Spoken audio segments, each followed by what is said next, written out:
Սա կարող է մեծագույն ձախողում լինել, իսկապես լրջագույն ձախողում լինել Հայաստանի համար, եւ այստեղ խոսքը գնում է ոչ միայն էներգետիկ ոլորտի, այլ առհասարակ ազգային անվտանգության մասին, որովհետեւ մեր ատոմակայանը պետք է դիտարկենք որպես ազգային անվտանգության կարևորագույն հենասյուներից մեկը, սա առաջինը։ Երկրորդ, իհարկե, այն, որ Երևանը դեռևս 1 տարի առաջ արդեն պաշտոնապես հայտարարեց, որ գնում է մոդուլային կայանի կառուցման ճանապարհով, ռիսկեր է ստեղծում նաև մեր էներգետիկ անվտանգության համար, ինչու, որովհետև փաստացի Հայաստանը վերածվում է փորձադաշտի։ Պատճառը շատ պարզ է։ Որևէ երկիր աշխարհում այսօր չունի մոդուլային ռեակտորի, փոքր հզորության ռեակտորի շահագործման փորձ։ Չկա նմանատիպ փորձ, կան ինչ-որ էքսպերիմենտալ ռեակտորներ անշուշտ եւ Միացյալ Նահանգներում եւ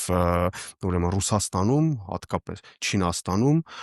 բայց դրանք դեռևս ինտեգրված չեն էլեկտրաէներգետիկ ցանցերին եւ չեն իրականացնում այն տնտեսական եւ մատակարարման գործառույթները, որոնք պետք է իրականացնեն ավանդական հզորությամբ ատոմակայանները։ Մոդուլային կայանները մի խոսքով այս պահի դրությամբ աշխարհում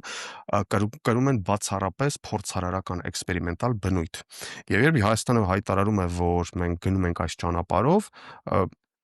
եզրակացությունը, որը կարելի է այստեղից անել, շատ պարզ է, որ Հայաստանը դրանով իսկ միջուկային էներգետիկայի ոլորտում